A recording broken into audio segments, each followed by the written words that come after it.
Vamos con nuestro primer invitado precisamente para abordar este y otros temas. Se trata del señor Ibrahim Bosch, presidente del Partido Republicano de Cuba, que ha tenido la gentileza de venir personalmente acá a los estudios y le damos las más expresivas gracias. Muy buenas tardes. Bienvenido, Ibrahim. Gracias por estar con nosotros. Buenas tardes. Gracias a ustedes dos y un saludo a su audiencia. Y es un placer acompañarlos aquí. Ibrahim, hacía décadas, yo creo que desde la última incursión de un grupo de cubanos en los años 90, un antiguo amigo de mi padre, Ernestino Abreu, que entró allí con un grupo de personas, creo que eran 6 o 7 en un barco, desde entonces no había ocurrido nada igual, suponiendo que esto fuera cierto, La dictadura menciona a un señor llamado Michael Ortega Casanova. Supuestamente esta es una persona de la Casa Cuba de Tampa, entre los fallecidos, pero realmente, lo grande del caso es que uno de los que supuestamente está herido y detenido acaba de ser entrevistado por Marián de la Fuente hace un rato y está vivito y coleando aquí en Miami. ¿Cómo lo ve? Bueno, usted lo llamó incursión, yo lo llamo... A Cuba solo se puede ir por agua o por aire. Sí. O sea, es un desembarco y no es una invasión, puesto que esa es la tierra de ellos. ¿De dónde nacieron? Desde que yo tengo uso de razón y conocimiento, en Cuba, para cualquier acto de liberación, desde la época de la colonia, se hacían desembarcos. El único desembarco que yo tengo conocimiento, a lo mejor por mi ignorancia, hay otros, que tiene los que desembarcaron tienen antecedentes de terrorismo. Es el desembarco del Granma. ¿Por qué? Porque ellos habían asaltado un cuartel, pero también simultáneamente asaltaron ese mismo día un hospital y mataron gente en persona. Enfermos que habían y ahí. Ya eso lo contemplaba las Naciones Unidas como un acto de terrorismo en aquella época. También tiroteaban a ómnibus en La Habana, ponían artefactos explosivos dentro de cines y en diferentes lugares públicos. O sea, todo eso es muestra de un antecedente terrorista. O sea, para mi información, para mi conocimiento, vuelvo y repito, puede haber otro, el único desembarco de terroristas que ha habido en la isla fue el del Granma, porque tenían un antecedente terrorista. Todos los demás lo que han ido es, de una forma u otra, a liberar a un pueblo que se encuentra secuestrado precisamente por ese terrorista que desembarcaron y que después han asumido el poder y han destruido la isla. Todo lo que dicen, ellos han vendido muy bien la mentira de la Revolución Cubana. Ha sido una involución y un desastre total y sin embargo han mentido y manipulado. Y lo han logrado. Muchos países del continente lo veían así. En Venezuela yo recuerdo ver visitas de la bestia y ser recibido a puertas abiertas y con honores. Entonces, todo lo que digan ellos es una mentira, no es creíble, más allá de que si es cierto, bueno, pues no son más que unos cubanos con deseos de liberar a su pueblo del secuestro en que se encuentran, y si lo vemos como un acto extremadamente arriesgado, yo le comento, y yo no sé si usted lo sabe, pero los mambises atacaban y se enfrentaban a los españoles con fusiles y iban con un machete en la mano. Parecía algo extremadamente arriesgado, pero lo hacían. Pero Carlos, eso que dice él, la gesta libertadora de Cuba contra el gobierno de España y contra las tropas españolas. Los españoles estaban armados. Los españoles, España colonizó prácticamente todo el continente, armados. Sí. Los cubanos tenían machetes a caballo y machetes a caballo. Y le ganaron la guerra. Es una práctica que en la época de la colonia era recurrente. En Cuba los mambises estaban con machetes, mientras los españoles llegaban con mosquetes. En Venezuela los españoles llegaron con mosquetes y los lanceros de paz eran lanzas. Es decir, así se gestó la independencia de esta parte del mundo, del continente. Ahora, lo que usted ha dicho, que es completamente cierto, pero resulta que pareciera que es la conducta recurrente del régimen, que todo el que se le enfrenta es un terrorista. Es la mejor manera de descalificar y de tachar a cualquiera que ose levantar la voz contra estos regímenes. Esto es una cosa poco clara, todavía no sabemos, como decía Agustín y como le comentaba yo que había dicho al secretario de Estado de los Estados Unidos, ellos hablan de una incursión terrorista. Usted tiene razón, no era una incursión terrorista. Y si realmente las cosas sucedió como nos narran, probablemente son cubanos que fueron a su tierra, a su país, a buscar familiares, a traer gente. Estos son los nuevos héroes. En la historia de Cuba, los cubanos han luchado mucho. Si en Cuba hubiese habido, si hubiese estado, si fuéramos continental, no sé qué hubiese sucedido, porque una de las protecciones que ha tenido la tiranía es que Cuba es una isla, además de leyes que impiden una serie de eventos desde territorio norteamericano. Pero hay una cuestión, es historia, los cubanos en el exilio. ¿Por qué después de 67 años se mantiene esa llama? Es porque desde el principio, no solo es la brigada, a través de la historia han habido eventos de este tipo. Hay una cosa, ese pueblo ha sido llevado al límite. Entonces, si usted ve recientemente unos asesinatos brutales, como terroristas que son, porque son para aplicarle terrorismo. En la cárcel de Canaleta, que dentro de las celdas mataron alrededor de 10 personas, todavía eso tampoco está muy esclarecido, porque la información la da la propia tiranía. Eso fue la semana pasada. Esa fue la semana pasada. Entonces, como usted comprenderá, cualquier ser humano, por impotencia, puede reaccionar de cualquier manera. Vuelvo y repito, es un pueblo completamente secuestrado, lo han llevado al límite. Usted está viendo cómo mueren allí niños, ancianos, personas de todas las edades. Incluso este preso lo que estaba pidiendo era un muchacho extremadamente joven, estaba con descenso, con mareos por el hambre dentro de la prisión, y eso es lo que desata esto. Ellos dicen que él se ahorcó, posiblemente lo hayan ahorcado ellos, después mataron a varias personas, se dice que alrededor de 10 o más. Entonces, ante un evento de este tipo, ¿cómo puede reaccionar un ser humano? Bueno, pueden reaccionar de esta forma, y nosotros no somos extranjeros. Nosotros somos el pueblo de Cuba en el exilio, porque no es lo mismo tildarnos de extranjeros, no hay invasión, estamos regresando a nuestra tierra. Entonces, el Partido Republicano de Cuba no tiene vínculos con esta acción, no orienta este tipo de acción, es netamente político, pero los miembros de la organización, y se lo digo, y si no pueden averiguarlo, no es difícil darse cuenta que esta es la organización que mejor estructura y membresía tiene dentro y fuera del país. No hay otra. Más allá de que no estemos en los medios, esto es una realidad. ¿Qué tiempo hace que la fundaron? 23 años. Okay. Todo el tiempo en la clandestinidad, y hubo una época cuando los propios opositores usaban el background de ser opositores para conseguir una visa. Bueno, hubo un periodo ahí de engaños. 23 años es bastante tiempo. Después le voy a pasar alguna información para eso. Entonces, ¿qué pasa? Nosotros no tenemos control ni controlamos a nuestra membresía. A esta persona sí la conocía, fue director en algún momento de la filial de Tampa. Ortega Casanova. Correcto, sí. Y por razones laborales pidió ser sustituido. Pero nosotros no controlamos, no lo orientamos, no los controlamos, porque además cada cubano o cada individuo es libre y no tiene que pedir permiso para trabajar en función de la libertad de su país. Entonces, el método que usa nosotros lo respetamos. Vuelvo y le digo, nosotros no orientamos la huelga de hambre, y tuvimos un hombre con más de 40 días de huelga de hambre en Holguín recientemente que se llamaba Giovanni Rosell. Es posible que hasta ustedes lo hayan cubierto. Pero entonces no orientamos eso, pero no le vamos a virar la espalda. Para mí, no orientamos estas acciones armadas, pero para mí ellos son héroes y merecen todo respeto. El señor, si fuera cierta, si fuera cierta la información que ha dado la dictadura en cuanto al fallecimiento de Michael Ortega Casanova, más o menos qué edad, porque en la foto que se ve no se puede apreciar si es un hombre joven, de mediana edad o ya de avanzada edad, no se sabe. Mira, nosotros en la organización, vuelvo y digo, es tan grande, hay muchas filiales en el exterior, muchas delegaciones adentro. Nosotros no socializamos, nosotros coincidimos en eventos. Yo he ido a eventos, por ejemplo, en una ocasión fui a una caravana en Tampa y coincidimos, y él ha venido aquí a eventos patrióticos, pero usted sabe que estos eventos patrióticos uno se saluda, sí, pero no intima, o sea, exacto, no socializamos. No es netamente político. Hasta podría haber una foto, vamos a hacer una foto juntos. Bueno, eso también puede suceder, ¿no? Pasa, ¿sí? Estamos juntos en fotos, estamos juntos, pero es normal, pero no puedes decir que yo conozco a esta persona, no sé quién es su familia. Su hermano fue entrevistado hoy no recuerdo por quién, pero fue entrevistado. ¿Y confirmó o está igual en la duda?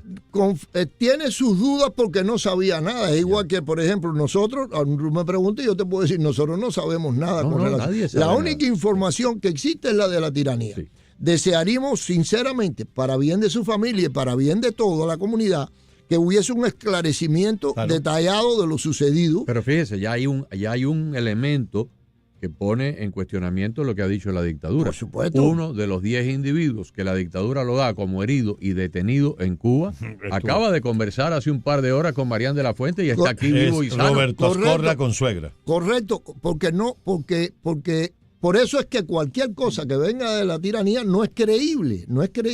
Entonces, estamos en eso, esperando que siga los eventos desarrollándose y tener más luz sobre lo que está sucediendo, ¿no? Ahora también, bueno, lo que pasa es que reitero, todo lo que podamos decir ahora es especulación. Correcto. Porque no se sabe nada, porque también en algunas voces se habla de la posibilidad de infiltración dentro de los ocupantes de la lancha.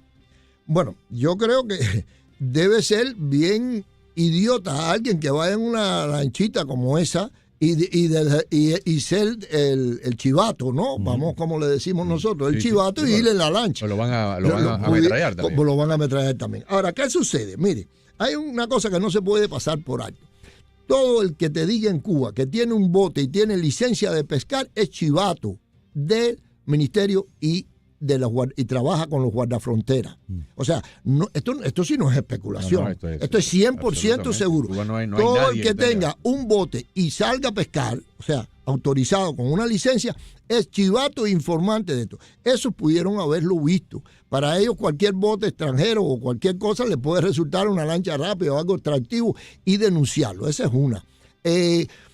Pudiera haber habido, por errores humanos, entre ellos, esto lo desconozco, haber hecho comentarios en sitios incorrectos. Donde alguien se enteró. Y llegó a oídos que no debió de haber llegado. Ese es un chivato involuntario, ¿no? Pero chivato al fin, pero llegó a oídos y se extiende eso. Pero no podemos precisar nada porque desconocíamos sobre la acción. El derribo de las avionetas de Hermanos al Rescate, Carlos, ocurre porque meses antes había llegado aquí un personaje militar cubano llamado Juan Pablo Roque. Juan Pablo Roque llega, como en su momento llegó el general Rafael del Pino, como años después llegó el coronel Orestes Lorenzo. Orestes Lorenzo, para que recuerdes quién es el que deja a su esposa y su niña en Cuba, y Raúl Castro en un discurso le dijo, si quieres venir a buscar la niña, no va a venir, ven a buscarla tú. Y una señora cubana llamada Elena Díaz Berzón, una mujer acaudalada, le compró, clandestinamente, le compró una avioneta. Nadie sabía nada y Orestes Lorenzo mandó un día un mensaje con un visitante de aquí de Miami a Cuba y le dijo, dile a mi esposa que me espere tal día, tal hora, en la carretera tal, en el punto tal. Y llegó ahí volando a ras del mar. Y para atrás. O sea, de la misma forma que llegaron Rafael del Pino y Orestes Lorenzo, llegó aquí Juan Pablo Roque. Y cuando llegó Juan Pablo Roque se había robado un avión de guerra y lo aterrizó aquí. Bueno, un piloto de guerra. Lo entrevistaron todos los medios de prensa. Yo lo entrevisté en un par de ocasiones. Y Juan Pablo empieza a acercarse a los Hermanos al Rescate. Y los Hermanos al Rescate, como tantos balseros que se habían unido a la organización en agradecimiento porque les habían salvado la vida, pues le dieron la bienvenida. Entonces Juan Pablo Roque vuela con los Hermanos al Rescate en un número de misiones de salvamento. Pero era un infiltrado. Y él es el que da las coordenadas, el día y la hora para el derribo de estas avionetas. Correcto. Inclusive él se había casado aquí en Miami con una muchacha muy bonita, muy culta, Ana Margarita, y iban a la iglesia, y Ana Margarita lo presentó a todo su grupo de amistades, y él hizo una doble vida.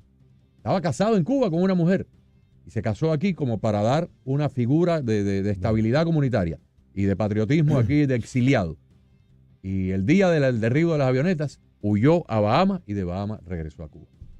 Así que es normal que nos infiltren. Pudiera ser que nosotros nosotros somos abiertos, ellos son cerrados. Por ejemplo, hay hermanos que se nos acercan y se creen que con relación a cosas como esta u otra, creen que el Partido Republicano de Cuba es igual que el Partido Comunista. Nosotros no controlamos a la membresía, cada hombre es libre. Si nosotros luchamos por el respeto al derecho individual de las personas, ¿cómo me voy a inmiscuir en tu vida privada? Entonces, eso son cosas que no tiene la organización nuestra control sobre ellas. Obviamente, no vamos a decir al esclavo, si tú no lo vas a liberar, tú no le puedes decir cómo liberarse. Él corta sus cadenas como pueda. Entonces, vuelvo y repito, perdonen la redundancia, un pueblo que ha sido llevado al límite, las reacciones que va a tener van a ser disímiles, y esta es una. Y ellos son parte del pueblo de Cuba aquí, que es lo que somos nosotros. Claro. Una última pregunta, señor Bosch, saliéndonos del tema de la lancha. En este momento se están viviendo noticias y rumores que no se habían escuchado en décadas, ¿no? De que están conversando. El gobierno ha dicho no es tanto una negociación, sino es una conversación, un acercamiento con los parientes de Raúl Castro. Parece que para buscar una salida de la familia Castro del poder. La determinación del gobierno del presidente Trump es asfixiar a la dictadura lo más posible, y parece que lo está logrando. Entonces, varias fuentes han confirmado que Marco Rubio se ha reunido o ha conversado con el nieto de Raúl Castro, y que uno de los, creo que es el hijo mayor de Raúl Castro, había estado en México haciendo contactos con funcionarios del gobierno de los Estados Unidos. ¿Se siente usted esperanzado? ¿Se siente optimista o realmente pesimista, realmente neutro en esto de lo que ha escuchado, como hemos escuchado los demás? Mira, yo no puedo decir absolutamente nada de conversaciones porque no tengo información ninguna. La voz del presidente ha dicho en más de una ocasión que se está conversando, pero ese es el presidente. La Habana lo niega, no es creíble lo que diga La Habana. Así que voy a usar una jocosidad, me la permite.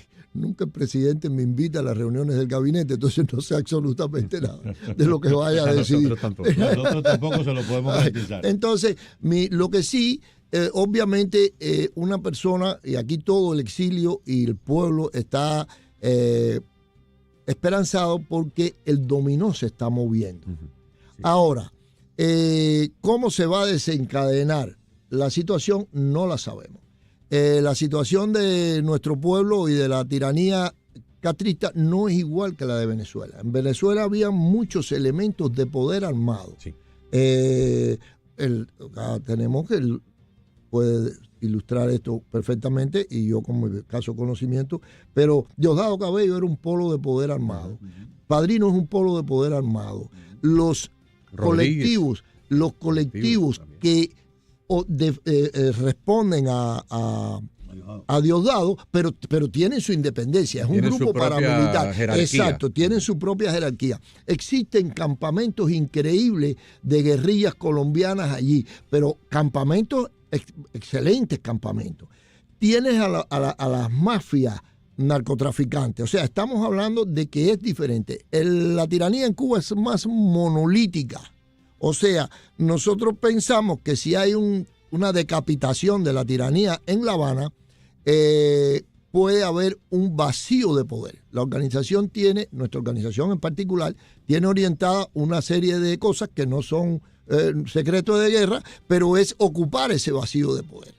Es igual que si se produce un levantamiento popular, tienen que tratar de ocupar. O sea, nosotros favorecemos, porque, vuelvo y repito, tienen el derecho a la rebelión. Una tiranía que ha cerrado todos los caminos civilizados para la solución del problema del país, todos los caminos. Todos. Ninguno lo ha permitido abierto.